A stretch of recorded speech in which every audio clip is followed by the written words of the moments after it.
بہادر شاہ ظفر خاندان مغلیہ کا آخری بادشاہ تھا جس کی تقدیر میں کاتب ازل نے زندگی کی دیگر تلخیوں اور ناکامیوں کے علاوہ قید فرنگ بھی لکھ دی تھی، لیکن سلطنت تیموریہ کے زوال کا ذمہ دار کسی ایک شخص کو نہیں ٹھہرایا جا سکتا۔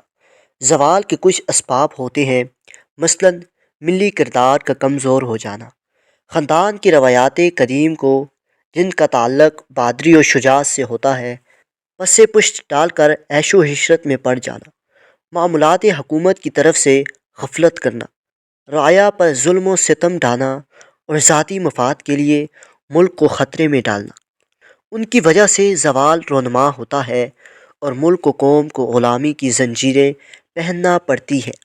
یہی وہ بنیادی کمزوریاں تھیں جو اورنگزیب عالمگیر کی وفات کے بعد مغل بادشاہوں اور دیگر ہمالے حکومت پہ پیدا ہو گئی تھی۔ ان چیزوں نے دھمک بن کر سلطان عالمگیر کی بنیادیں کھوکھلی کر دی۔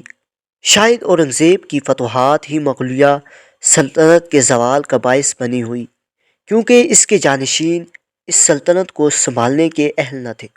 اورنگزیب نے اپنی عمر کا بہت زیادہ حصہ مرہٹوں سے لڑنے بڑھنے میں صرف کیا۔ اس میں کوئی شک نہیں ہے کہ اس نے انہیں ہر میدان میں شکست دی، لیکن عالمگیر کی ان کارروائیوں نے ان کی دلوں میں انتقام کی آگ بھڑکا دی تھی۔ وہ موقع کے منتظر تھے۔ 1707 میں تقریباً 90 سال کی عمر میں اورنگزیب نے اس دار فانی سے کوچ کیا۔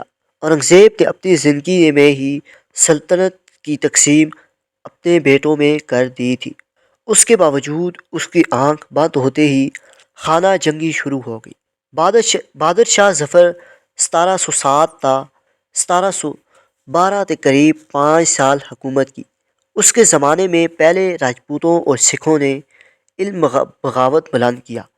راجپوتوں نے فتنے کا سر تو بہادر شاہ کے کچل دیا، لیکن سکھوں کا قلعہ کیما فرخ سے سیر کیا۔